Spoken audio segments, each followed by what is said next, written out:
Es realmente un placer y un honor presentar el conferencista de hoy.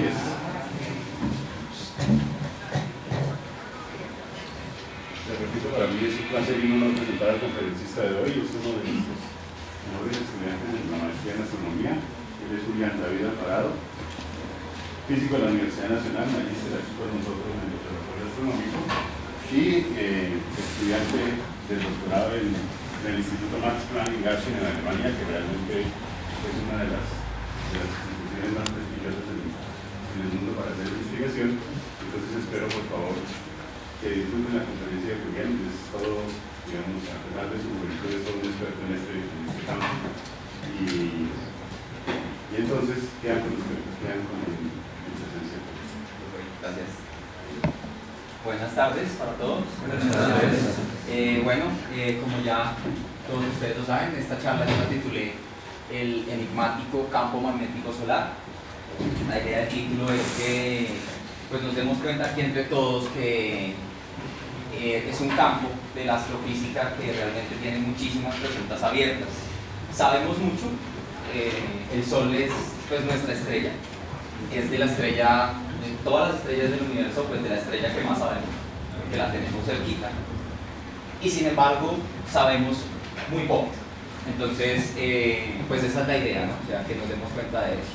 Entonces, básicamente, las ideas principales de esta charla es que ustedes de acá se vayan con algunas de estas cosas. Yo no espero, pues no vamos a pretender abarcar grandes cosas ni entenderlo todo en profundidad, pero que ustedes sí se lleven algunas generalidades de nuestra estrella, del Sol.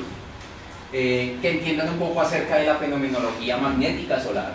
Entonces, cuál es de carácter interno, cuál es de carácter superficial, cuál es externa, la fenomenología externa.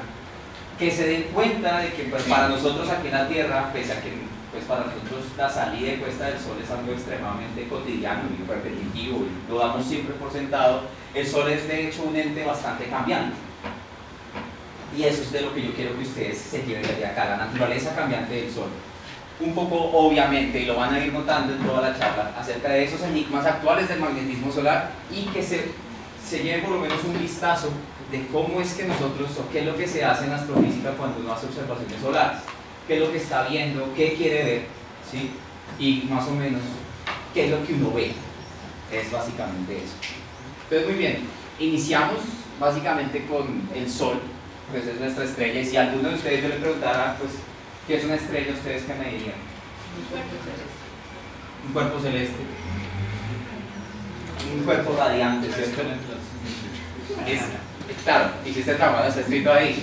Básicamente, eso es básicamente lo que nosotros entendemos en astrofísica como estrellas. O sea, y digamos lo digo en general porque pues nosotros, como les digo, la única estrella que vamos a tener realmente acceso por mucho tiempo quizás, como historia de la humanidad, es al Sol.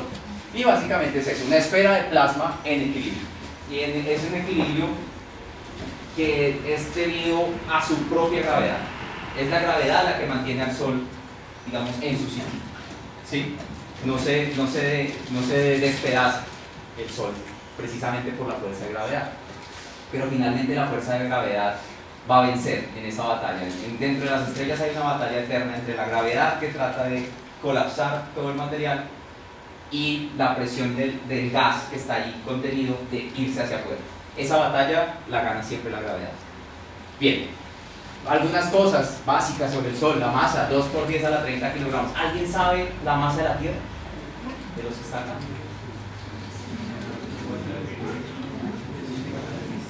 Digámoslo en términos de las masas de la Tierra, necesitaríamos 333.000 veces la masa de la Tierra para igualar la masa del Sol. ¿Listo? Un radio 700.000 kilómetros igual, sigámoslo comparando con la Tierra, que es lo que nosotros conocemos. Son 700.000 kilómetros, ese número pues no me dice mucho. Pero lo que sí nos dice es que si yo quisiera llenar el Sol o atravesar el Sol con tierras, necesitaría poner de lado a lado 218 tierras.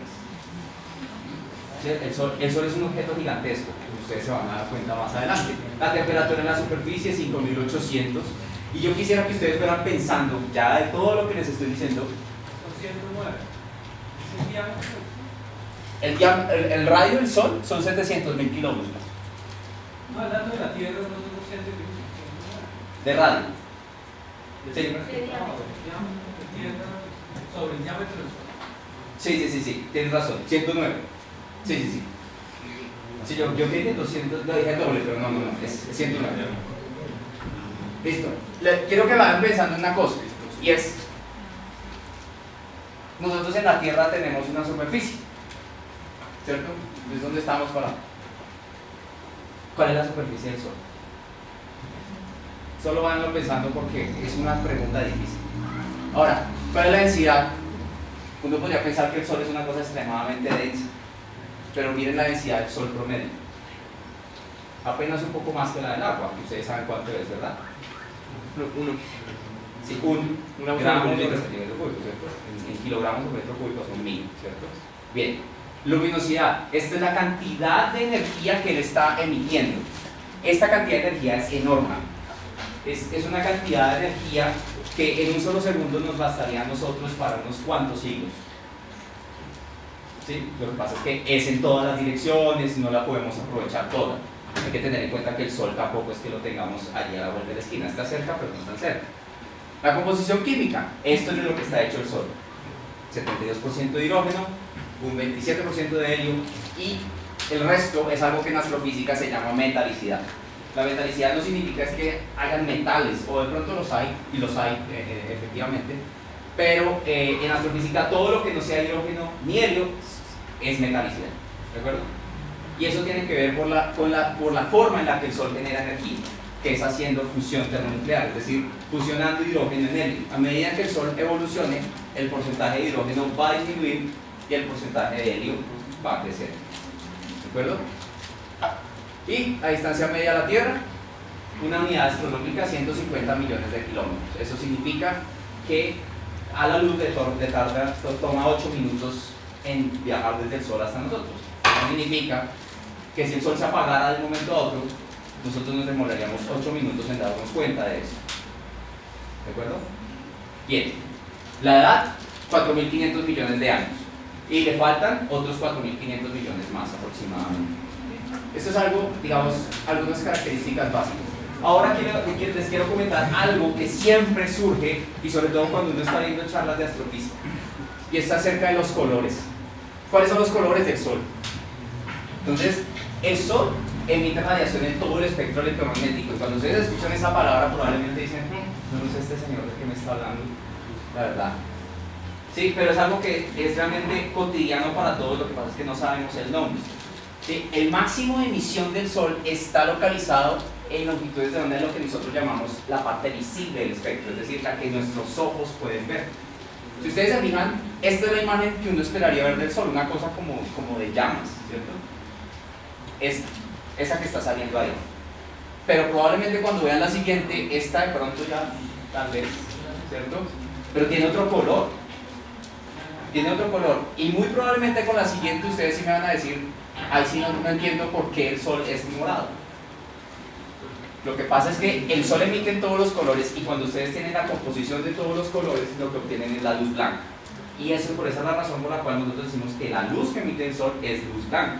Sin embargo, él sí tiene un máximo de emisión que está localizado aproximadamente en 500 nanómetros. Eso corresponde a una longitud de onda que nuestros ojos les asigna o me responden como el color verde. Sí, entonces alguien me podrá preguntar, ¿y entonces por qué no vemos el Sol verde? ¿Cierto? La razón es la atmósfera. Nosotros no vemos el Sol verde por la atmósfera. ¿Sí? Y además de que pues, emiten en todas las demás longitudes también muchísimo más.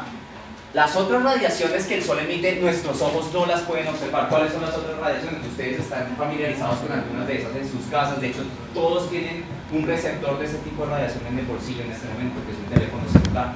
El teléfono celular funciona utilizando radiación del espectro electromagnético de ondas de radio, microondas.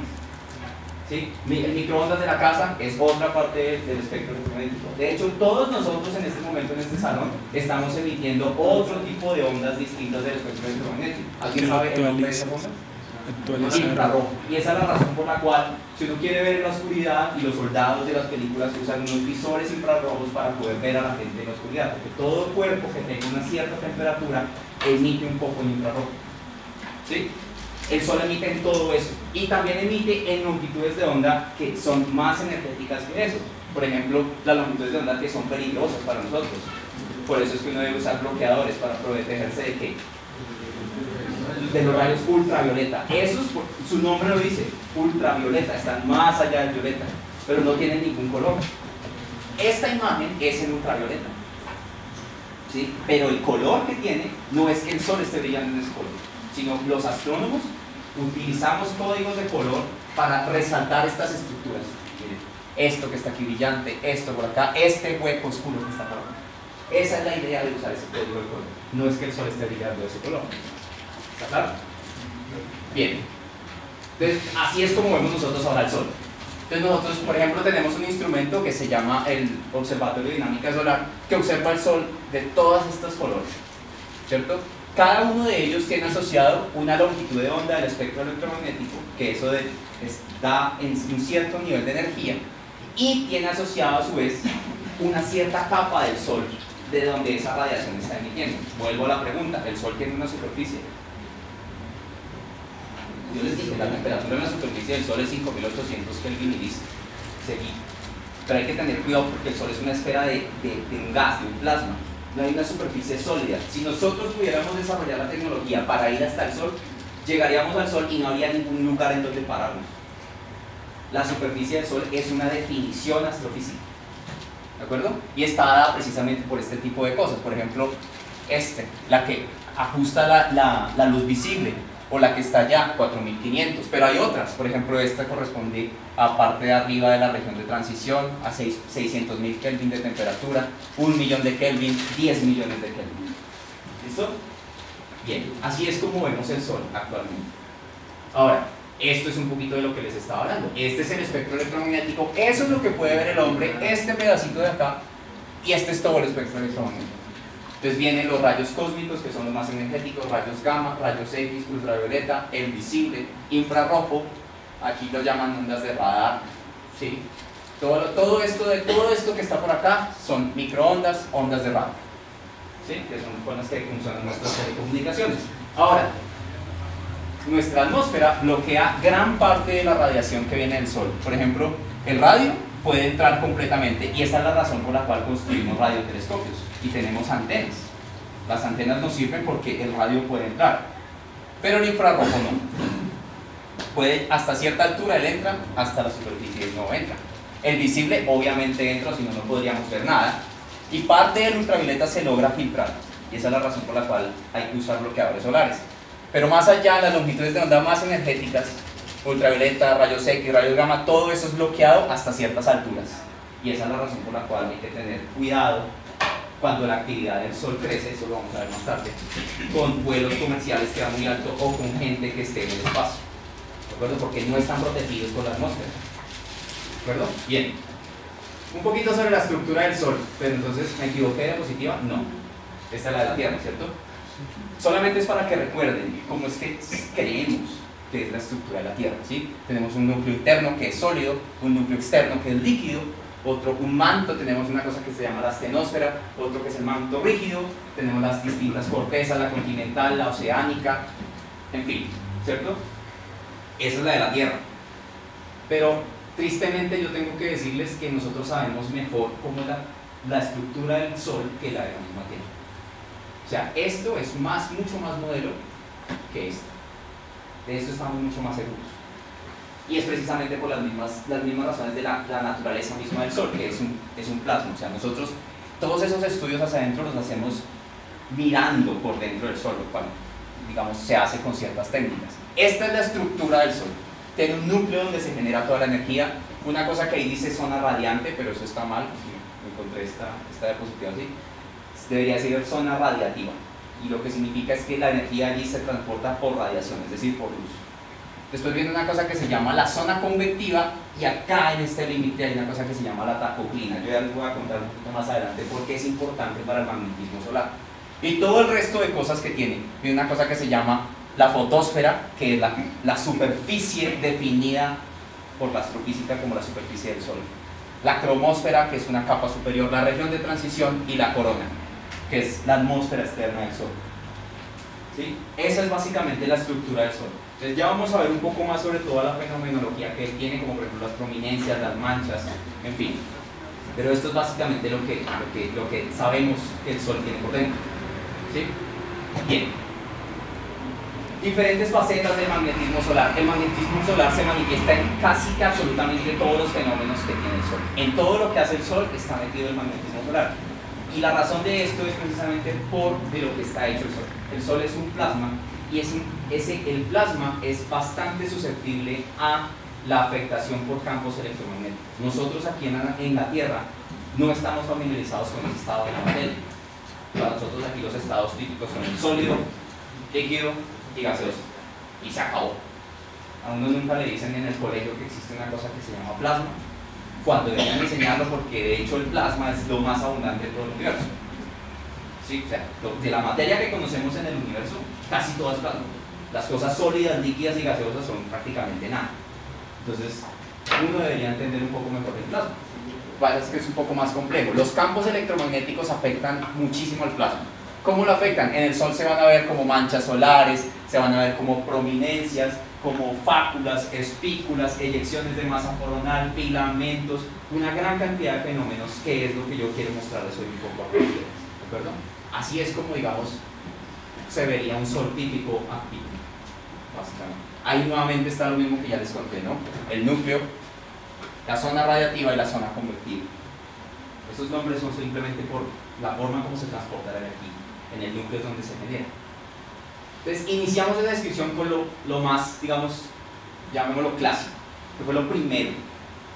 Y básicamente lo primero de lo que ustedes están viendo allá. Como Galileo vio el Sol. Galileo observó el Sol y se dio cuenta que el Sol no era inmaculado, como se creía, sino tenía cosas en su superficie, cosas raras. Esas manchas él las tenía que dibujar. En esa época, pues, ¿qué tecnología para tomar una fotografía o lo que sea? O sea, el astrónomo tenía que ser además artista. Ahora nosotros tenemos la tecnología suficiente para poder seguir completamente una mancha mientras se desplaza completamente sobre el disco del Sol. ¿Sí? Esto es, digamos, un contraste gigantesco de cómo inició, cómo vamos, ¿no? Muy bien, ese es el seguimiento de una mancha en febrero del 2011. Ahora, ¿qué es exactamente? Perdón, les mostré las manchas y no les dije qué son. Pues básicamente, como su nombre lo dice, son regiones oscuras en la superficie, y fíjense que ahí dice visible del Sol. Entonces, si yo cogiera un telescopio y le pongo un filtro apropiado para ver la superficie visible del Sol, la visible me estoy refiriendo a lo que nuestros ojos ven, yo le vería puntos negros, cosas negras, ¿sí? Esas son precisamente las manchas solares. Son, y ahora sabemos que son huellas en esa capa que nosotros le llamamos la fotosfera, de los campos magnéticos internos del Sol, que están emergiendo, ¿sí? Ese paso, esas dos cosas, ver que son manchas oscuras en la superficie, a darse cuenta que son campos magnéticos, requirió casi que 3 siglos. ¿De acuerdo? Entonces, es una diapositiva que resume muchísimas cosas que han pasado. Ahora, actualmente nosotros analizamos el campo magnético con una cosa que se llama un magnetograma, que no es otra cosa sino una fotografía del campo magnético, básicamente. Esta es la imagen del Sol como uno la vería con un filtro solar, y esto es un magnetograma. Lo que me está diciendo es que ese Sol tiene esta actividad magnética. Las cosas blancas corresponden a polaridad positiva. Ustedes saben que un imán siempre tiene un extremo positivo, y otro extremo negativo, ¿cierto? Y ahí es donde le enseñan a uno que los positivos con positivos se repelen y los positivos con negativos se atraen, ¿cierto? Básicamente lo mismo tenemos en el Sol, cosas positivas y cosas negativas, ¿sí? Y qué tan brillante es, o sea, por ejemplo, ustedes ven estos grandes manchones blancos, grandes manchones negros, aquí es como un gris. Ese gris es casi que un cero, ¿de acuerdo? Las cosas blancas son positivas, cierto valor. Las cosas negras son negativas, cierto valor también en campo magnético. Pero eso es un magnetograma, y así es como analizamos nosotros ahora el campo magnético en el Sol. Esto es precisamente lo que hacemos. Este es un magnetograma y nosotros hacemos el seguimiento de todas las manchas, vemos cómo evoluciona su campo magnético. Ustedes, los que alguna vez se han escuchado sobre física o probablemente han tenido que de pronto sufrir con la física, el campo magnético ustedes saben que es un vector, al igual que la fuerza, al igual que la velocidad. Yo no puedo simplemente decir que la velocidad es de 10 kilómetros por hora. Tengo que decir también hacia dónde, ¿cierto? Esa es la razón por la cual en esto hay unas flechas que me están indicando hacia dónde va el campo. El campo magnético también es un vector, entonces yo necesito decir hacia dónde va. Esto se llama un magnetograma vectorial, es decir, me da el comportamiento del campo magnético como vector. Bien, entonces ahora, un poquito sobre la estructura de las manchas. Entonces aquí vamos a hacer un acercamiento a esta mancha. Fíjense la escala, ahí estamos bajando en la escala. Vamos por los 20.000 kilómetros esta distancia. Y esta es una mancha típica, de hecho es una mancha más o menos pequeña. Y también van a poder ver algo espectacular, ¿no? Y es esto que se ve como por acá, ¿no? Esto es precisamente lo que se llama el patrón de granulación del Sol. Esa superficie visible del Sol todo el tiempo parece como una olla en ebullición, hirviendo, con burbujas que suben. ¿Sí las ven? Suben y se revientan y vuelven y bajan. Y estas son las partes de una mancha, digámoslo así. Tiene una serie de punticos negritos, si los ven, se llaman poros. ¿Sí? Esta región que es oscura, pero no tan oscura como esta y no tan brillante como esta, se llama la penumbra. Y la región bien interna de la mancha se llama la umbra. Lo que dice esto, si yo ya les conté, esto es una manifestación del campo magnético. Aquí el campo magnético es mucho más intenso que acá. ¿De acuerdo? La mancha se ve oscura. Es una pregunta. ¿Por qué se ve oscura? Precisamente porque el campo magnético no deja que el plasma se mueva. Y la razón por la cual el plasma emite de esa forma es precisamente por este proceso de burbujas que ustedes estaban viendo alrededor. Estas burbujas que suben son las que liberan la energía. El campo magnético hace que eso pare, y como se detiene, el plasma se enfría. Al enfriarse, se ve más oscuro. Pero es solamente un efecto de contraste. Es decir, si yo pudiera coger una mancha de esta región, cogerla sola y aislarla y llevármela para otro lado, sin que yo tuviera el sol de fondo, esa mancha brillaría unas 50 veces más que la luna llena. ¿Sí? Se ve oscura, pero es porque el fondo brilla demasiado. ¿Sí? Esa es la razón por la cual es negra. ¿De acuerdo? Bien, seguimos. Entonces, nosotros actualmente ya podemos simular manchas. Estas son simulaciones numéricas y si lo ven, pues es casi como la otra, ¿cierto? Claro, hay cosas que inmediatamente saltan a la vista, ¿cierto? Probablemente ya lo están notando, y es que estas manchas son muchísimo más simétricas, ¿cierto? Pues se ven como muchísimo más redondas que las manchas reales. Obviamente a veces hay manchas que son un poco simétricas al inicio, pero con el tiempo y mientras el sol rota, ellas van perdiendo ese carácter esférico. Nosotros podemos simular con alta simetría, podemos simular la emergencia del flujo magnético. ¿Eso qué significa? Simplemente en el momento en que la mancha aparece.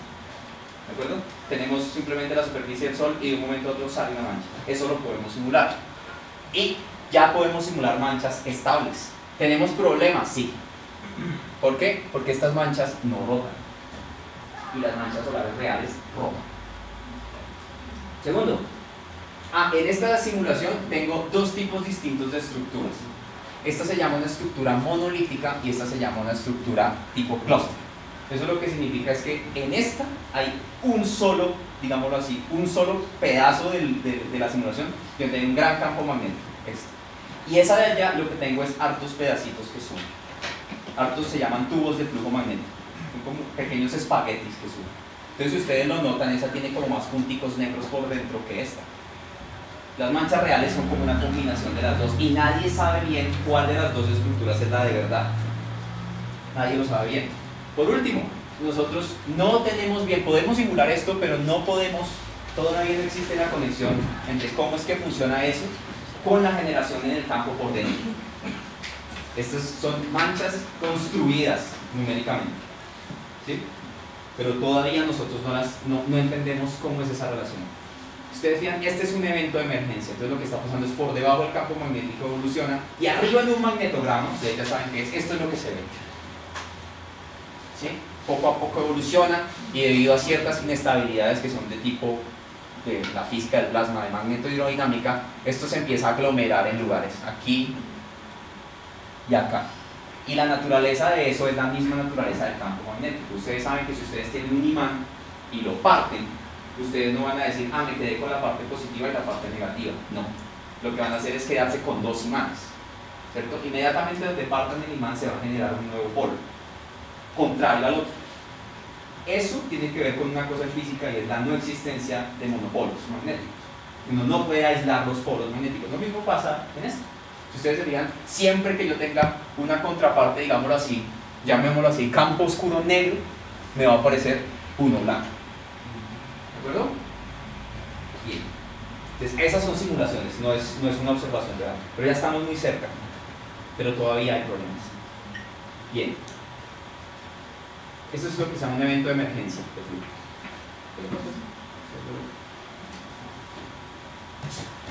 Ya. A ver, vamos un momento. Entonces, ¿cómo se forman las manchas solares? Bueno, lo que nosotros entendemos es más o menos un proceso como el que está aquí. Entonces, voy a dejar que el video corra y ya les explico un poco. Entonces, básicamente, eso es lo que creemos que está pasando. Y se ve un poco raro, un poco complicado. Pero básicamente es debido a una cosa que sucede en el Sol y que es un poco rara de entender acá en la Tierra, y es el hecho de que el Sol rota diferencialmente. ¿Qué significa eso? La Tierra rota como un cuerpo rígido, es decir, como un balón de baloncesto que rota sobre el dedo de algún lugar. Es decir, todo el balón rota como un todo, el Sol no. El Sol rota dependiendo de la latitud en la que yo esté parado. Si yo estoy aquí, en el ecuador rota un poco más rápido de lo que lo hacen los polos. Eso significa que en el ecuador yo me demoraría, esperando la rotación del Sol, 27 días terrestres en dar una vuelta, mientras que en el polo 32 días. O sea, rota más rápido en ciertos lugares que en otros. Eso sería equivalente a la Tierra, como si en Bogotá el día durara 24 horas y no sé, por allá en Alaska durara 40 horas. Algo así. ¿Se me entienden? Eso no pasa en la Tierra, pero en el Sol sí pasa precisamente por la misma naturaleza del tipo plasma. ¿Sí?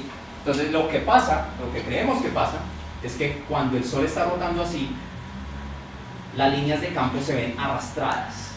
Se ven arrastradas por el plasma que rota más rápido, que es precisamente el que está cerca del ecuador. Y eso lo que al final va a generar es que esas líneas de campo se unan, como que se aglomeren. Cuando se aglomeran, ellas no les queda otra opción que entorcharse, como una especie de banda de caucho cuando uno la une, mientras acá. Y cuando eso pasa, suben. Suben y pasa lo que ahora viene en este video. Entonces, ellas suben.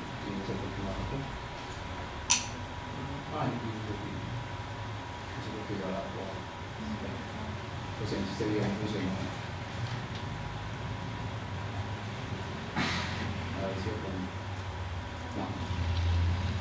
Este video. Bueno, la idea era que esos tubos de flujo suben y tocan la superficie. Cuando la tocan, pasa lo que les acabo de comentar. Inhiben estas burbujas, el plasma se enfría, se genera un mancha. ¿De acuerdo? Esa es como la conexión que entendemos. Ahora, Silvio Rodríguez dice en una canción que yo no estaba numerando manchas en el Sol, ¿cierto? Porque en una sola mancha cabe el mundo. Pero los astrónomos sí lo hacemos, y lo hacemos a toda hora. ¿Por qué? Porque es importante para la Tierra. Y nosotros nos hemos dado que las manchas no solamente aparecen y desaparecen porque sí, sino cumplen con una cierta regularidad. Esa regularidad, y no solamente es en tiempo, sino también es en el lugar en el Sol donde aparece. Eso se llama diagrama mariposa. Es esto. Entonces básicamente, esto es un registro que está, por ejemplo, aquí desde 1800 y pico. Y lo que estamos viendo es la aparición y desaparición de las manchas. Entonces las manchas aparecen en latitudes altas, 30 grados norte, 30 grados sur, al principio. Y a medida que el tiempo avanza, empiezan a aparecer más cerca del ecuador. Eso se llama la migración hacia el ecuador. Segundo que se ve en este diagrama, aparecen y hay un momento donde desaparecen. Vuelven y aparecen, desaparecen. Aparecen, desaparecen. Lo mismo se ve acá. Aparecen, desaparecen, aparecen, desaparecen. Y esto es una cosa que se repite en el tiempo. ¿Cuál es el periodo de eso? 11 años. Cada 11 años al Sol le aparecen y le desaparecen las manchas. Eso es lo que nosotros llamamos el ciclo de manchas. ¿Sí? Entonces aquí eso es lo que está ahí. Aproximadamente 11 años. Y se le asocia a lo que se llama, o lo que se le dice usualmente, el máximo y el mínimo solar. El máximo cuando el Sol tiene muchísimas manchas y el mínimo cuando no tiene ninguna. ¿Sí? Entonces aquí de pronto se ve un poco mejor. Entonces en 1996, que fue el máximo, el mínimo anterior, anterior a este ciclo, el Sol se veía así, calmado. A medida que fue avanzando, ustedes ven cómo las emisiones del Sol crecen, y en esta zona que les dije, cerca del ecuador del Sol. Sigue pasando el tiempo y el Sol vuelve como a la quietud. ¿Sí? Cada 11 años pasa eso. Ahora, recuerdan el cuento de los imanes, ¿no? Cuando las manchas vuelven a aparecer, la polaridad de las manchas se invierte. Eso significa que las manchas que aparecían, digamos, una mancha con polaridad positiva y negativa, a los 11 años aparecen al revés. Eso se llama la ley de Hale, que fue el primero que se dio cuenta de que las manchas tenían que ver era con el magnetismo. ¿Sí? Entonces, él se dio cuenta que cada 22 años la polaridad vuelve y aparece igual que antes. Ese es el verdadero ciclo magnético del Sol, 22 años. A los 22 años las manchas aparecen con la polaridad la misma que tenían 2 siglos atrás. En este momento nos encontramos en el ciclo 24. Eso no significa que el Sol solamente lleve ese número de años haciendo esto. El Sol lo lleva muchísimo más tiempo atrás, pero llevamos solamente 24 ciclos observándolo. ¿Sí? Y nos hemos podido dar cuenta de todas estas cosas. Entonces, ahora tenemos la posibilidad de estas cosas. Y es que ese observatorio que les comenté ya lleva 3 años de observaciones continuas. Entonces, lo que ustedes van a ver aquí es un video que dura como 3 minutos, que resume 3 años de observaciones. Cada segundo del video es un día.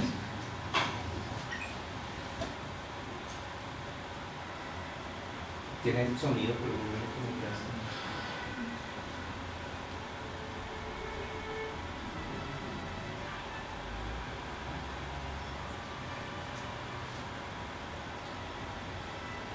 Entonces van a ver cómo progresivamente, porque la idea de este satélite era observar este ciclo, le van a empezar a aparecer cada vez más de esas como cosas brillantes al Sol, cada vez más y más y más, y siempre por acá.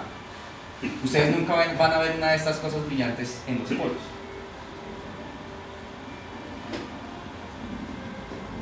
Ahora noten una cosa, uno de los grandes enigmas que hay en el magnetismo solar es que, si ustedes lo pueden ver de este video incluso, es que pareciera que el hemisferio norte del Sol es más activo que el sur. O sea, hay más cosas de estas arriba que abajo. ¿Cierto? ¿Y por qué? Si el Sol es esférico. Se supone que la simetría esférica pues, es en todas las direcciones. ¿Qué hay de raro en el hemisferio norte que no tenga el hemisferio sur para que eso pase? Nadie sabe. Nadie lo sabe. Pero precisamente para eso es que se hace este tipo de cosas. Entonces, ahí lo que ustedes están viendo es precisamente lo que les comentaba al principio. Imágenes del Sol que nuestros ojos no pueden ver, hacen parte de capas superiores de la atmósfera del Sol. No es la superficie del Sol, sino más arriba. ¿Sí? Y ahorita lo van a ver en muchas más longitudes de onda, es decir, cómo se verían en otros colores, llamémoslo así.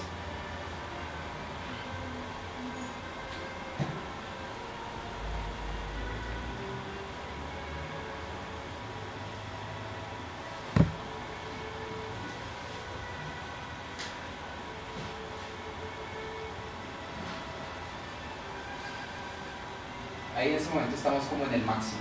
Y esa era la razón por la cual el miedo del 2012, de que el Sol iba a entrar en su máximo de actividad y nos iba a generar grandísimos daños en nuestra estructura, precisamente por su actividad magnética. Pues aquí eso es lo que estamos viendo. Esto es lo que uno vería en un telescopio con un filtro. Las manchas, si las ven ahí pasando, pasan rapidísimo. ¿Sí? Recuerden, cada segundo es un día. Esto es una longitud de onda que corresponde a lo que están viendo ahí brillante, aproximadamente está a unos 2 millones de grados. Esa de abajo está a 600.000 Kelvin y esta está a unos 50.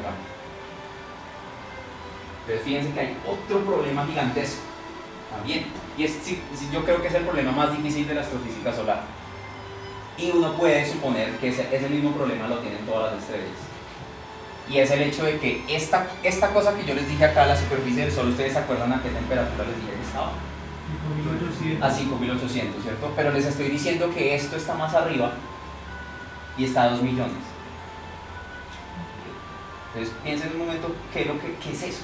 Es como si yo tuviera una vela aquí, ¿sí? Y yo acerco mi mano a la vela y digo, sí, la vela está como a 70 grados. Y me alejo 10 metros y ahora digo, Ah, ahora la temperatura es de 1000 grados.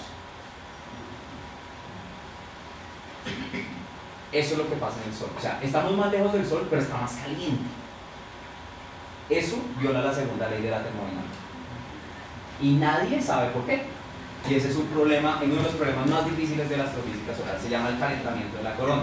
Casi toda la gente que investiga en eso cree que es el campo magnético el que tiene la culpa de eso. ¿Sí? Pero no se sabe todavía. ¿Cómo se forma el campo magnético? Entonces, ¿se acuerdan de esa región que les dije que les iba a hablar un poquito más? Se llama la tacoclina. Entonces, si ustedes se acuerdan de esa imagen al inicio del Sol, teníamos una cosa que se llamaba la zona radiactiva y otra que se llamaba la zona convectiva. Entre esas dos hay una interfase, y es una interfase de tipo energético, es decir, primero yo tengo radiación y ahora tengo convección, como esas burbujas que se veían en el video. Pero no solamente es una interfaz de tipo energético, sino también es una interfaz de tipo dinámico. Resulta que si uno analiza cómo rota el Sol, ya les dije, el Sol en la superficie, que es esta línea, ¿sí?, rota diferencialmente con la latitud. Eso significa que rota más rápido en el ecuador, ¿sí?, que en los polos, ahí lo están viendo. Esta es la máxima rotación a 0 grados, a 15 grados ya es más lento, 30 grados más lento, 45 grados más lento, 60 grados más lento, más lento. Hacia adentro, si yo me voy hacia adentro en la profundidad, hacia adentro en el Sol, esa situación no cambia mucho, ¿sí? Sigue la rotación diferencial hasta aproximadamente un cuarto de profundidad hacia adentro en el Sol. Pero a más de un cuarto de profundidad, ese perfil de rotación tiende al de un cuerpo rígido, es decir, tiende a parecerse como la Tierra, es decir, como si el Sol ahora sí rotara como un todo, los polos y el ecuador todo a la misma velocidad. ¿A qué velocidad? A esta, aproximadamente la misma que a 30 grados. Entonces fíjense que es como si yo tuviera una esfera que rota como un balón dentro de otra que rota como una especie de líquido, ¿sí? Y eso es algo similar a lo que creemos que pasa en el núcleo de la Tierra. Recuerden, teníamos un núcleo sólido y alrededor un núcleo líquido. De ahí es donde viene la teoría del dínamo del Sol. De un par de diferencias de rotación de estas dos capas de partículas cargadas, que es ese plasma, que nos generan el campo magnético de gran escala.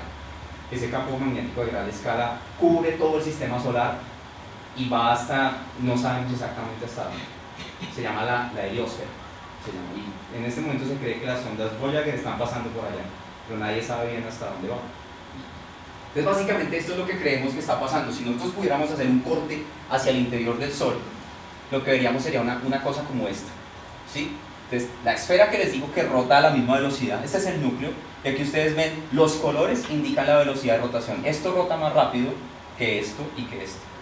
Pero fíjense que a medida que yo me entro, llega un momento en donde el color es el mismo para todos. Eso es lo que les estoy diciendo. Hay una capa en el interior del Sol que rota a la misma velocidad todas las latitudes y otra que rota dependiendo de donde yo esté parado.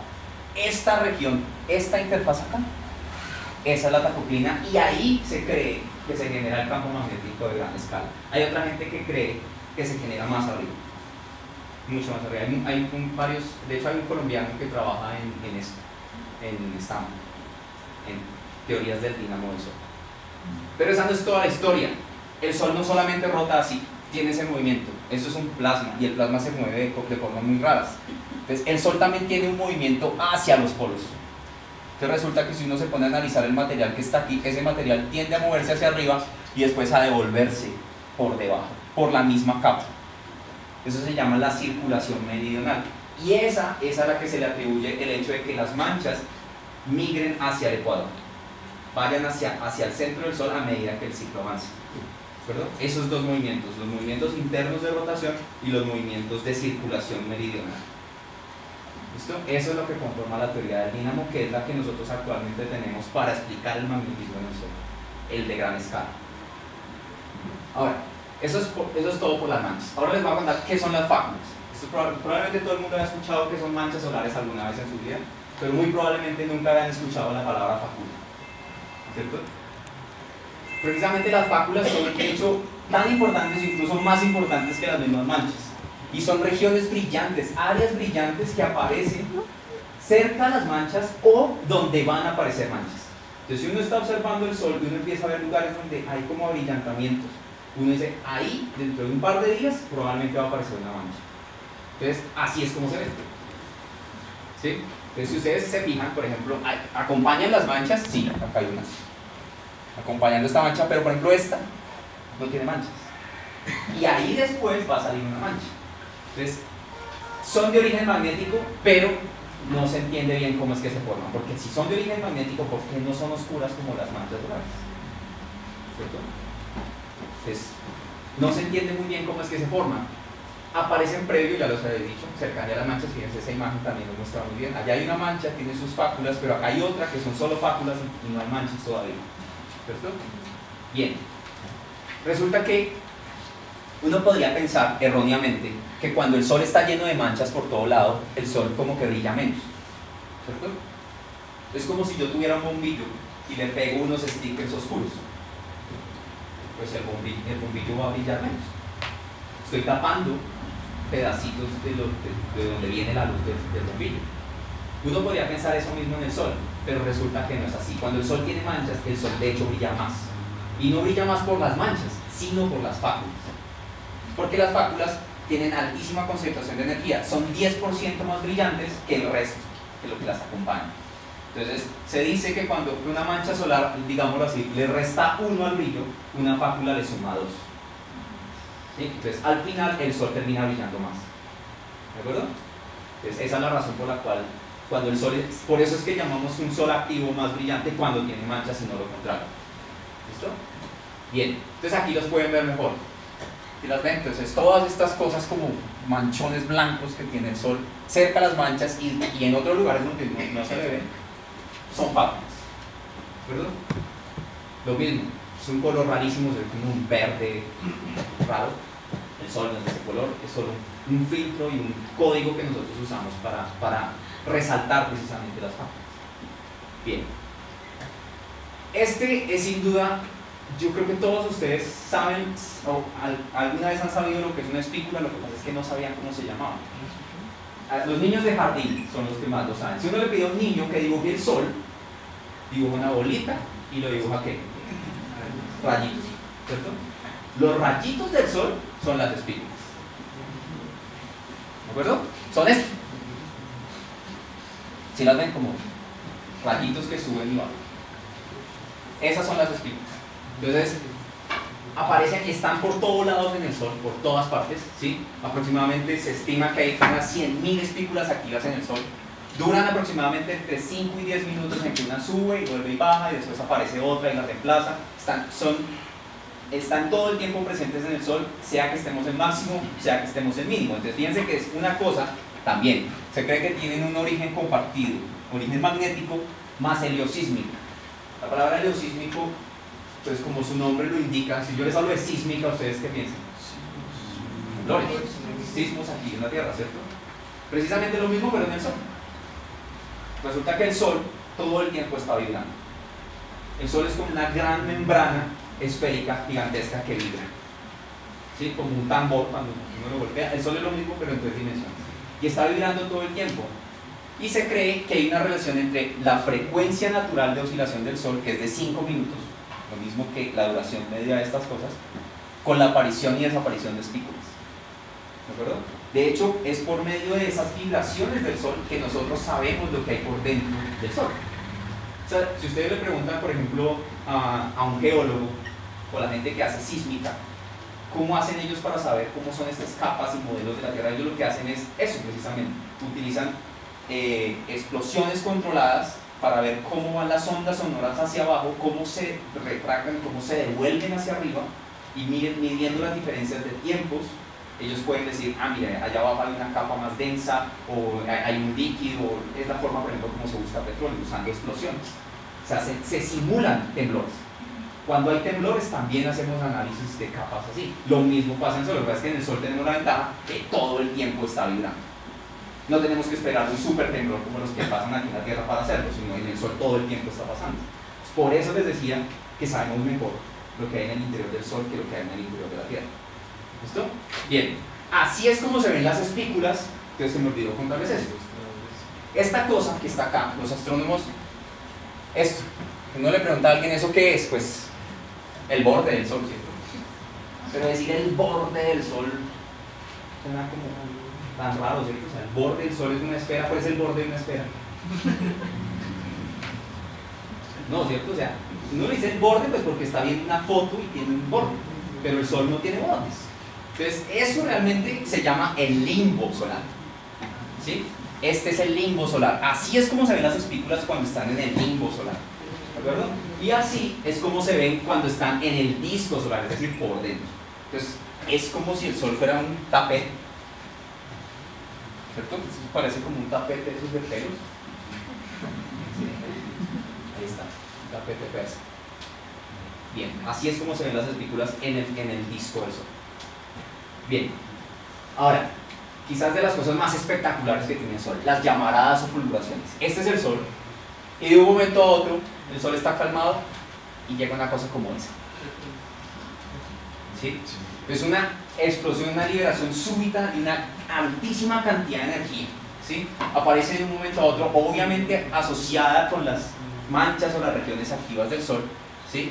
Pero libera una gran cantidad de energía en forma de ¿qué? Acelerando partículas, calienta el plasma, mueve materia, ¿sí? Ese es sin duda uno de los fenómenos coronales de mayor interés para la gente que hace astrofísica solar. Y la razón es porque estos ya son fenómenos que no están como ligados únicamente al Sol, sino ya empiezan a afectar las cosas que están fuera del Sol. Es decir, nosotros. ¿Sí? Nosotros tenemos que estar monitoreando las llamaradas solares porque pueden causar grandes estragos aquí en la Tierra. ¿Listo? Entonces, nadie sabe, fíjense que seguimos con los nadie sabe, cómo es que en el Sol pasan estas explosiones. Pero lo que sí se sabe es que son de origen magnético. ¿Sí? Si uno analiza, y ya lo vamos a hacer, ahorita no hay que ser un experto en astrofísica para hacerlo, si uno analiza las posibles fuentes de generación de eso que están viendo ahí, levantar esa gran cantidad que son miles de billones de toneladas de material hacia el espacio, la única fuente plausible de energía de eso es el campo magnético, no hay otra. ¿Cómo lo sabemos? Pues haciendo cuentas con la física básica realmente. Entonces, veamos, los valores típicos en una fulguración. Energías 10 a la 32 hercios, no se preocupen por ese número, yo ya les voy a contextualizar en una diapositiva siguiente qué tan grande es eso, ¿de acuerdo? Pero solamente tenganlo como ese número. Volumen, el tamaño donde eso ocurre, es más o menos 10 a la 30 centímetros, gigantes, es gigante. Eso nos da una densidad de energía, es decir, dividan la energía en el volumen y nos da 100. 32 menos 30, ¿cuánto da? 32 menos 30, 2, 10 a la 2, o sea, 100. ¿Se asustaron? 32 menos 30 es 100, es 2, entonces 10 a la 2 es 100. Listo. Empecemos. Una fuente de energía cinética. ¿Cuál es la energía cinética? Masa por velocidad al cuadrado sobre 2, ¿cierto? En términos de plasma se escribe así. La masa de los protones, porque son los que más pesan, los electrones pesan 2000 veces menos, más o menos. Entonces no cuenta. N es la densidad, ¿cuántos protones hay? Y B es la velocidad, ahí está. Si ustedes hacen las cuentas con los números que nosotros observamos, 10 a la 9, 10 kilómetros por segundo, les da una energía de 10 a la menos 3, ¿no? Les debería dar 100. Térmica. La fórmula para la energía térmica es esto. No se preocupen, densidad, la constante Boltzmann, un número que uno encuentra en cualquier parte. La temperatura. Las temperaturas del millón de grados, yo ya les había dicho esto. 1 millón de grados da 10 a la menos 1, o sea, 0.1. Gravitacional. Ejercicios de física 1. ¿Cuál es la energía gravitacional? Masa por gravedad por altura, ¿cierto? Ahí está. Masa por gravedad por altura. Las alturas típicas 10 a la 5 kilómetros. Eso da 4 por 10 a la menos 1. Y la energía magnética va como el cuadrado del campo sobre 8. Cuando ustedes ponen los campos magnéticos que se observan aquí, que son 100 Gauss, 200 Gauss, esto da 400. Esta es la única forma en que yo puedo obtener esas energías. El campo magnético es la única manera. Ahora, eso convierte las fulguraciones en los fenómenos más energéticos en todo el sistema solar. Ustedes se pueden imaginar la colisión. Por ejemplo, ¿vieron el video del cometa que se estrelló en Rusia? ¿Lo vieron? Esa cosa tan espectacular. Eso no es nada al lado de la fulguración. Ustedes pueden imaginarse el proceso más extremo en el sistema solar y no le llegan ni a los talones a eso. ¿Por qué? Precisamente, comparemos. ¿Cuál es la bomba atómica más impresionante que el hombre ha detonado? Se llamaba la bomba Tsar. Fue detonada por Rusia en el 61, tenía 57 megatones. Eso significa 57 megatones, 57 millones de toneladas de TNT explotando al mismo tiempo. fue aproximadamente unas 3.800 veces la energía que liberó la bomba de Hiroshima. Yo sé, esta es una animación, esta no es la bomba real, pero yo sé que ustedes querían ver la bomba real, es esta. Esta es. Eso fue impresionante, tuvieron que lanzarla con un paracaídas para darle tiempo a los pilotos de que pudieran escapar de la onda de choque que eso generó. Nadie sabía exactamente qué iba a pasar. La bomba fue pensada para que fuera de 100 megatones, pero hubo un fallo en el diseño y solo llegó a 57. Los rusos son así. 3.800 veces la bomba de Hiroshima. ¿Listo? La energía que esa cosa liberó, si uno hace las conversiones de megatones a las energías que estábamos hablando, ¿sí? En ergios, eso da 10 a la 22 ergios, pero una fulguración típica es 10 a la 32. Eso significa 10 órdenes de magnitud más. ¿Saben lo que son 10 órdenes de magnitud? 1 millón de veces más son 6 órdenes de magnitud. 1.000 millones de veces más son 9 órdenes de magnitud. O sea, son 10.000 millones de veces esa bomba. Y esta es una fulguración típica, las más energéticas 10 a la 35, 10 a la 38. ¿Ven de lo que les estoy hablando? Ahora, piensen un momento esa cantidad de energía en ese volumen. En las fulguraciones cabe varias veces la Tierra. ¿Listo? Entonces, no hay nada que se le compare. Y precisamente por eso es que son tan peligrosas. Aquí está. Entonces, por eso las observamos de todas las formas posibles. Lo mismo, esa misma que les mostré hace un momento. Fue un evento especial porque nunca antes se había visto esto. Que una fulguración explotara y el material no se fuera sino volviera a caer. Algo raro pasó acá, porque por lo general ese material sale y ya vamos a ver que cuando eso sale tiene otro nombre. Es una eyección de masa coronal. ¿Listo? Entonces, pese a que las fulguraciones se generan en la corona, es decir, en capas bien arriba de la superficie, emiten en todo el espectro electromagnético, igual que el Sol, desde el radio hasta rayos gamma, emiten en absolutamente todo. Y afectan todas las capas del Sol. Todas, las de arriba y las de abajo. Entonces veamos, por ejemplo, hay ciertas fulguraciones que afectan la superficie visible del Sol, donde están las manchas, ¿sí las ven? Esto sí yo pusiera un telescopio, este es un telescopio especial, como ve una línea del calcio, pero digamos que se ven las manchas, hace parte de la fotosfera. Y hay fulguraciones que emiten allí, como esta. Uno está viendo la mancha y de un momento a otro ve una cosa como esa. Eso es una fulguración, se llama una fulguración en luz blanca. Son un enigma también porque no todas las fulguraciones emiten en luz blanca. Esta es otra, por ejemplo. Esta ya hace un seguimiento de un satélite que está siguiendo una región activa que crece y van a ver muchas fulguraciones, abrillantamientos súbitos de un momento a otro. Eso, por ejemplo. ¿Sí? Ahorita al final se ve uno más grande. Entonces, las fulguraciones, se sabe que son de origen magnético, se cree que su energía proviene de un proceso físico que no tiene aún una explicación teórica, que es la reconexión magnética. Y es por ejemplo. Pero la energía tiene que provenir del campo. ¿Cómo? Todavía es un enigma en el magnetismo solar. ¿Listo? Bien. Las fulguraciones tienen fases y nosotros las seguimos durante todas sus fases precisamente porque son importantes. Son importantes para todo el tipo de desarrollos, los desarrollos de satélites, los satélites que tenemos en órbita, comunicaciones, la gente que está por allá en la Estación Espacial Internacional, toda esa gente, incluso los vuelos, también deben tener esta información, porque este tipo de cosas pueden ser muy dañinas para la vida en la Tierra. Entonces, las fases de una fulguración, vemos lo que se llama la prefulguración, y estas son distintas longitudes de onda. Rayos X, microondas, radio, otro tipo de radio, el extremo ultravioleta, rayos X blandos y una longitud de onda que se llama Chal, una línea de hidrógeno. Entonces, prefulguración, uno puede, si uno está observando el Sol en extremo ultravioleta y uno empieza a ver esto, entonces dice, ojo, va a haber una fulguración. ¿Cierto? No es tan fácil como eso, pero más o menos. La fase impulsiva, sí, no es tan fácil, pero más o menos, esa es la idea. La fase impulsiva, donde se cree que se libera toda la energía, absolutamente toda. Después viene una cosa que se llama la fase de destello, que es donde casi todas las longitudes de onda tienen su máximo, solamente las más energéticas no, que son los rayos X duros, por ejemplo, los que están de primeros. Y por último el decaimiento, es decir, nuevamente ese plasma se relaja nuevamente. Así es como nosotros estudiamos las fulguraciones. ¿Cómo creemos que funciona una fulguración? Algo así. Tenemos las manchas abajo estas bucles que aparecen y conectan acá. Por allá arriba, en algún lugar en la corona, hay una cosa que es el sitio de reconexión, pero nadie sabe cómo funciona eso. Eso es una caja negra. Ahí se genera toda la energía, partículas se aceleran hacia abajo y partículas se aceleran hacia arriba. Las que se aceleran hacia arriba usualmente se escapan, pero como les mostré en ese evento pasado, esas se devolvieron. ¿Por qué? Nadie sabe. Nadie sabe. ¿Qué es lo que pasa?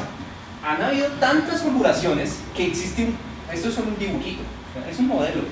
Un señor, un astrofísico que estudia el Sol, cree que funciona así, pero han habido tantas fulguraciones que existe un archivo completo de estos modelos. Ustedes entran a esta página y hay más de 90 modelos de fulguraciones, todos explicando cosas distintas. Por ejemplo, acá hay otro que trata de meter una cosa 3D, movimientos abajo, en fin. Otro más, ¿sí? Este ya involucra otras cosas, que es esta cosa que aquí están las manchas, las mismas de ese, si los ven, pero este tiene otra cosa que va por acá más arriba. Arriba tiene una vaina que ellos llaman plasmoide o filamento. O sea, hay todos los modelos que ustedes quieran. La razón, hemos observado muchas fulguraciones de muchas formas distintas. No es un fenómeno que se repita en su forma o su estructura. No tiene muchas cosas en común, algunas sí, otras no, y por eso es que existen tantos modelos. ¿Cuál es el correcto? Nadie lo sabe. Entonces les digo, aquí se van a dar cuenta que falta muchísimo. Por ejemplo, esta es una fulguración que se parece muchísimo a la primera, ¿sí? A la primera que les mostré. Aquí están los circulitos, los buclecitos, las paticas, ¿cierto? Esa funciona muy bien con el primer modelo, pero hay otras que no. Hay otras que no se ajustan para nada. Entonces fíjense que esa fulguración, ¿en dónde ocurrió? ¿En el disco o en el limbo? En el limbo, en el borde del Sol, ¿cierto? Bien. Esa es una fulguración del limbo. Bien. ¿Cómo clasificamos las fulguraciones? De acuerdo a su energía. Y les damos una clasificación similar a lo que hacemos aquí con los temblores. Ustedes escuchan un terremoto de magnitud 7, magnitud 8 en la escala de Richter, una escala que se inventaron de energía, ¿cierto? Es una escala de energía. Es una escala logarítmica. Lo mismo hacemos nosotros. Entonces clasificamos las fulguraciones en 5 clases distintas con letras A, B, C, M y X, siendo A las menos energéticas, X las más energéticas. Entonces, básicamente, ahí está. Y representan, es un orden de magnitud de la emisión de la fulguración en una banda muy especial que es entre 1 y 8 Armstrong. Es una banda que nos habla a nosotros un poco acerca de un promedio de la energía media de la fulguración. Eso es lo que queremos hacer con esto. Esta clasificación no le importa si la fulguración fue en el centro o en el limbo. ¿De acuerdo? Entonces, por ejemplo, así es como eso que les acabé de contar atrás lo vemos atento. Entonces, él está observando y de un momento a otro el Sol empieza como a ponerse activo, emite una fulguración. Esta es una fulguración de clase C, ¿cierto? Esa ya es una fulguración de clase X, la de allá arriba. Clase C, clase M, clase C. Eso es un día no muy activo en el Sol, ¿sí? Eso es un día activo en el Sol. Bueno, no un día, de hecho, como 3 semanas. Y fíjense cómo es este gráfico. Estas son las clases B, C, M y X. Y fíjense todas las fulguraciones que emitió el Sol en ese momento. Estos se llaman los eventos de Halloween. Pasaron en el último ciclo solar, en el 2003, y son las tormentas solares más grandes que hemos podido observar con telescopios hasta la fecha. Se cree que hubo una más grande por allá en las épocas de Harrington, pero observó una gran fulguración de luz blanca y después de 2 días hubo unos incendios y unos cortos, unas fallas en el telégrafo o sea, una serie de complicaciones aquí en la Tierra debido a eso. Pero en ese momento absolutamente nadie sabía eso. Ahora lo sabemos y lo monitoreamos, ¿sí? Fíjense que hay un par de cosas. Entonces fíjense, esta es la línea de las X. Miren todas las fulguraciones de tipo X, ¿sí? Y ahora miren esta línea. Esa línea no tiene nombre. Resulta que estas fulguraciones se salieron de los gráficos, es decir, fueron tan energéticas que los sensores que se habían preparado para mirarlas se saturaron y se salieron de la escala. Entonces esta fulguración, la que está aquí de último, se le estimó que fue una fulguración de clase X28 y después la gente que trabajó en ella y todo, era un reporte entero como de 50 páginas de la gente que la estudió, dijo esa fulguración tuvo que haber sido más, fue X45 y es la más energética que hemos visto con un satélite, ¿sí? Así se vio. Entonces eso no fue ahorita, eso fue en el 2003. Entonces en ese momento, y ahí viene uno de los compliques de hacer observaciones a largo plazo. Y es que estos fenómenos les acaba de decir, uno habla muy fácil, sí, fenómenos que ocurren cada 11 años, cada 22 años el ciclo magnético del Sol, ¿cierto? Ahora pensemos en el problema de mantener un satélite de 22 años funcionando, que su tecnología no se vuelva obsoleta, ¿cierto? Que me sirva para todo ese tiempo. Entonces yo tengo que hacer una serie de esfuerzos observacionales gigantescos para poder hacer este tipo de estudios. En ese momento el instrumento que estaba mirando era EIT en SOHO, no SOHO la revista, el Observatorio Solar, ¿de acuerdo? Ahora, ese es el intervalo de observación de esto, y ustedes ahí van a ver una serie de fulguraciones. Fíjense que uno de los problemas es hacer ese empalme entre instrumentos. El empalme de tecnologías, para la gente que hace los estudios, tienen que estar familiarizado con el de hace 15 años a con el de ahorita, ¿sí? Fíjense que acá hay unas fulguraciones que empiezan a generar incluso problemas a la cámara, y ya lo van a ver en un video de una forma muchísimo más dramática que acá. ¿Sí lo ven? Eso son partículas energéticas, cargadas energéticas, es radiación ionizante. Esto es lo mismo que si uno se estuviera poniendo una fuente radiactiva. Entonces, ustedes imagínense el daño que podría hacer este tipo de cosas si llegan directamente a la Tierra. Afortunadamente la Tierra no está indefensa, cuenta con dos defensas gigantescas. Una, su campo magnético, y dos, su atmósfera. ¿Sí? Sin eso, pues no existiría vida. Y aquí viene la gran fulguración. Esa no es. Casi que la región se estaba viendo para fortuna nuestra, porque esta fulguración no venía dirigida hacia la Tierra. Es una que viene por ahí. Por ahí. ¿Listo? Bien. Eso fue el ciclo pasado, y ese era el miedo del 2012. Fíjense, súmenle al 2003, más o menos 11 años. O sea, nosotros más o menos esperábamos. Es que en 2003 ya era pasado el máximo y el Sol le dio esto, por hacer esto. ¿Sí? Entonces, nosotros esperábamos que para finales del 2012 el Sol empezara con unas cosas de esas impresionantes. ¿Cuál es el problema? Que ahora más que nunca dependemos de los satélites para todo. Y este tipo de cosas pueden, pues, vaporizar un satélite en menos de nada. Entonces, podrían generar gravísimos daños acá en la Tierra. Pero pues el Sol no pasa nada. Les conté que las fulguraciones afectan todas las capas del Sol, ¿sí? Y una de las cosas que hacen es generar temblores en el Sol, como ese. Claro, ese es muy bonito, ¿sí? Ese está un poquito de maquillaje, ¿sí?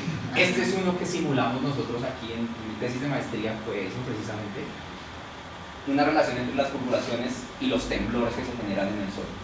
¿Sí? También lo mismo, se cree que el campo magnético está detrás de eso. Lo mismo que se hace con los temblores en la Tierra, se les mide su energía, lo mismo se hace en el Sol. Se mide la energía y se trata de asociar qué cosa es lo que lo están generando. Son partículas, es una onda de choque, es el campo magnético, ¿qué es? Se cree que también es el campo magnético el que está detrás de eso. Bien, ahora venimos con otras tal vez espectaculares también, las prominencias o filamentos. Son la misma cosa, pero en ubicaciones distintas del Sol. Entonces, ¿qué es? Una configuración de materia que se extiende hacia la corona solar, pero permanece anclada a la superficie, como esto. ¿Sí lo ven? Tiene como sus patas acá. Esta es la imagen del Sol completo y miren el tamaño de esto. Y ahí está pues la Tierra en escala para comparar el tamaño de esa cosa. ¿Cierto? ¿Cuántas tierras cabrán ahí? Ahora, tienen menor temperatura que la corona. ¿La corona estaba a cuánto? 1 millón, 2 millones, ¿cierto? Depende de qué tan lejos estemos, ¿sí? Y si estamos sobre una región activa o no, ¿sí? 2, escala de tiempo. Eso es extremadamente variable. Y ese es de los problemas gigantescos. O sea, puede durar horas o puede durar meses. Pues ahí es donde uno no sabe cómo explicarlo, ¿sí? Tiene que ser un mecanismo que funcione en esos dos tipos de escalas, en escalas de horas y en escalas de meses, ¿sí? Bien, se pueden extender, pues ya lo están viendo. ¿Cuántos kilómetros habrá? Recuerden, el radio del Sol, 700.000 kilómetros. ¿Cuánto tendrá esto? Un montón. Masas típicas, 1 billón de toneladas de material. Eso es por dar un número, pero ese es 1 billón real, no 1 billón estadounidense. Sí saben eso. Los billones para Estados Unidos son miles de millones, pero los billones matemáticos, digámoslo así, son millones de millones. Entonces, este es un billón de verdad. Un millón de millones de toneladas de material. ¿De qué material? Pues de lo que está hecho el Sol, el hidrógeno. Cuando ocurren en el disco, se llaman filamentos. Entonces, eso es una prominencia, pero si estuviera pasando por acá, se vería como un manchón oscuro. Ya lo vamos a ver en la siguiente diapositiva.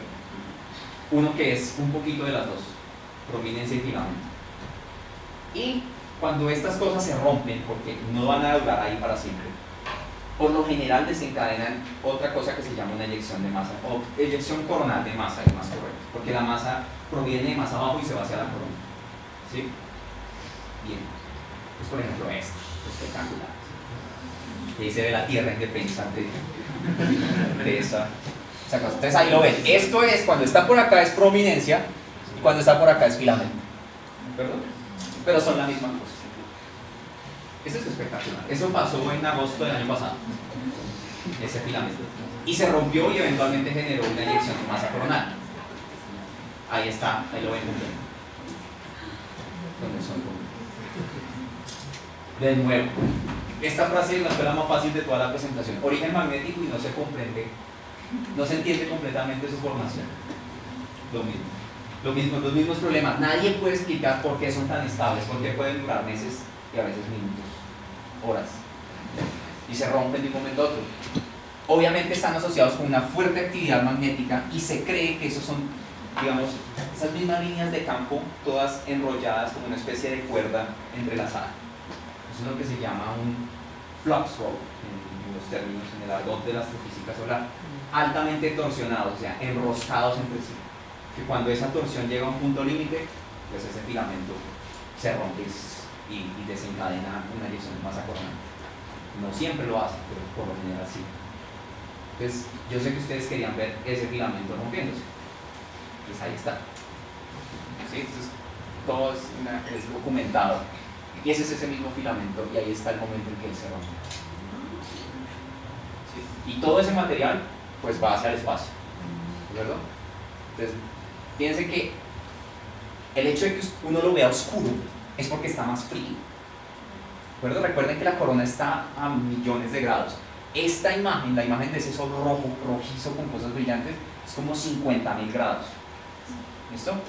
Entonces ahí están mostrándonos lo que está pasando cuando el otro material cae. Fíjense que forma como esos abrillantamientos en la parte de abajo, y eso probablemente va a desencadenar en otras cosas, en inestabilidades de regiones cercanas como esta, por ejemplo, esta que está acá.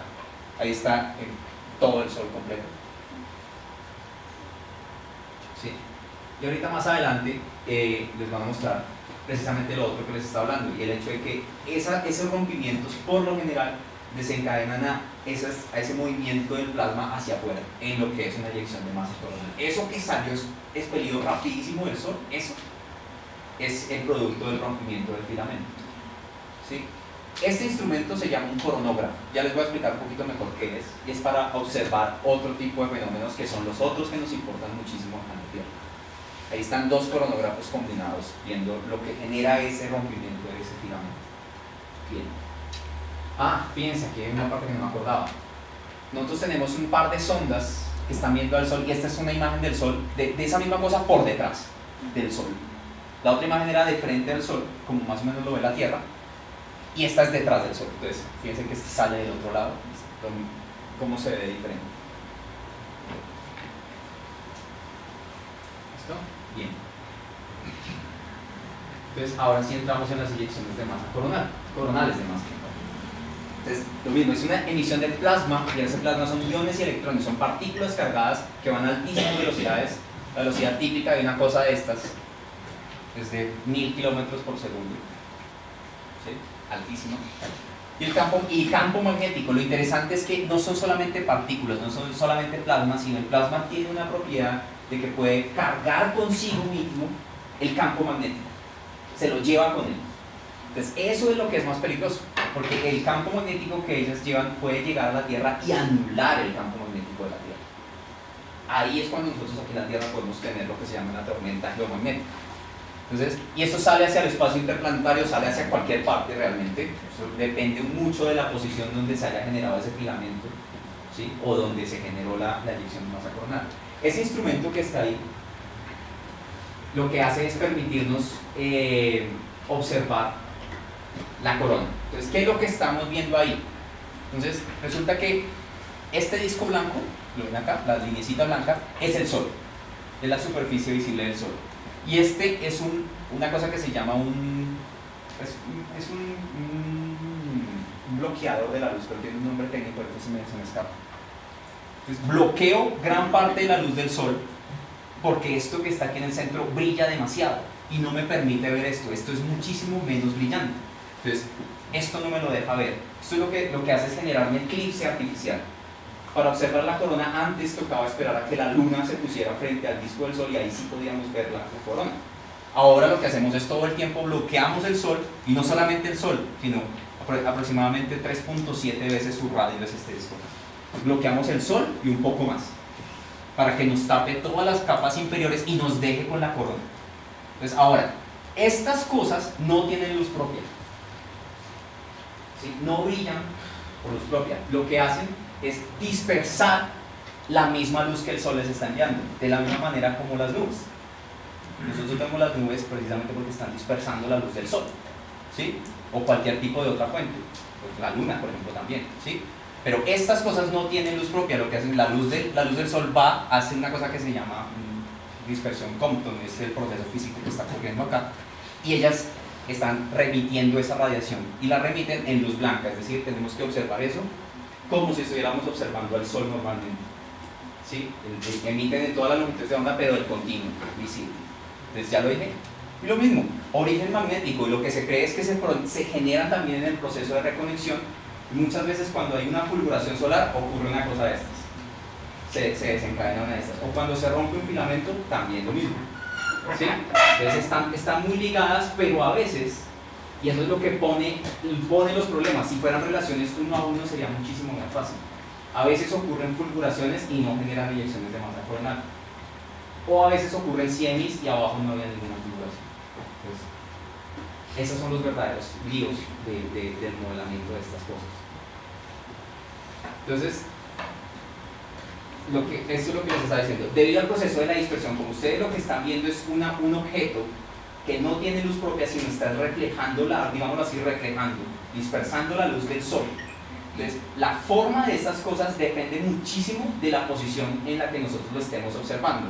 Esa fue la razón por la cual nosotros enviamos dos naves gemelas para que miraran al Sol desde los lados, ¿sí? Una se llama Estéreo A, que va adelante, digámoslo así, ahead, y Estéreo B, que va detrás de la Tierra, behind, ¿sí? Y lo que hacen es ver estas estructuras por los lados. ¿Para qué? Precisamente para lo que se está mostrando en este video, para darle una forma absoluta a estos objetos, que no dependa del ángulo en que nosotros lo estamos observando. Lo que tratan de hacer es una reconstrucción tridimensional con distintos planos de eso. Lo que se ha visto es que por lo general tienen esta forma como de croissant alargado con las patas ancladas a la superficie. ¿Sí lo ven? ¿Sí? Sí, es eso, básicamente. Pero fíjense que todos tienen esas mismas formas como de arcos magnéticos. Lo mismo, solamente que este está completamente elongado, alargado. ¿Sí? Bien. Eso es lo que se hace en el estudio cine. Es lo mismo, depende mucho del observador. Por ejemplo, este es un tipo especial de CME. Este es uno que se llama un halo CME, un CME tipo halo. Si lo ven, ahí hay una fulguración y se ve un anillo que se desprende en todas las direcciones. ¿Sí? Voy a repetirlo, no sé por qué no se repitió solo. Ahí está. ¿Sí? Y se expande en todas las direcciones. Es la razón por la cual de eso es que estamos viendo el material, pero el material justamente viene hacia nosotros, entonces lo vemos iluminarse en todas las direcciones y vemos es como un anillo que se expande. Sí, pero si lo viéramos de lado probablemente lo veríamos con una forma muy distinta. ¿Listo? Bien. Entonces, aquí está la razón por la cual uno debe estudiar esto. ¿Sí? Son las repercusiones en la Tierra. Estos son los eventos de Halloween y van a ver cómo estaba de activo el Sol en ese momento. Entonces ahí está emitiendo CMEs todo el tiempo, a toda hora, pero no solamente esto, miren lo que le pasó a la cámara. ¿Sí? Eso, lo que ustedes están viendo ahí, esos manchones blancos en la cámara, son partículas altamente energéticas. ¿Sí? son tan energéticas que incluso pues, van averiando los sensores. Los sensores de un observatorio satelital van sufriendo lo que se llama daño por radiación, ¿sí? Y básicamente ese tipo de emisiones lo que nosotros las monitoreamos es para tener control sobre cuándo pueden llegar a la Tierra, cuándo pueden dañar nuestros satélites, cuándo puede gente que esté volando por el espacio tener problemas por eso. Afortunadamente, cuando esto sucede, la Tierra tiene un escudo, que es su campo magnético, es el primero de sus escudos, y es el que va a recibir toda esa radiación, esas partículas que vienen del Sol. ¿Sí? Entonces, esto es una cosa que tiene que ver mucho más con la parte de clima espacial, la interacción Sol-Tierra, pero básicamente ese tipo de emisiones y el viento solar y todas las otras cosas que nos está enviando el Sol es el responsable de fenómenos tan bonitos como este, como las auroras. Entonces, ese tipo de cosas influencian todo, pueden influenciar el estado de las comunicaciones de la ionosfera, los satélites, ya lo dije, las redes eléctricas, esas partículas cargadas y esta generación de estas auroras lo que hacen es inducir corrientes altísimas que al final van a sobrecargar los transformadores de las redes eléctricas y nos pueden generar un apagón gigantesco. ¿Sí? Hay gente que cree que estas cosas están relacionadas con cambios climáticos a gran escala, por ejemplo, cosas como glaciaciones, ¿sí? Edades de hielo, y obviamente las tormentas geomagnéticas y las auroras como las que están viendo ahí. Entonces, creo que esa era mi última diapositiva. Y los dejo pues simplemente con el resumen de lo que hemos hecho en esta charla. Grandes retos de la astrofísica solar, a ver cómo hacemos para comprender el magnetismo en el Sol y ver cómo se comporta en toda la fenomenología que él nos ofrece, como manchas, fáculas, espículas, prominencias, tubulaciones, eyecciones de masa coronal, y cómo afecta eso a la Tierra, básicamente. Si no tuviera campo magnético, el Sol sería una estrella tan poco interesante como el resto de los astrofísicos piensan que es. Muchas gracias.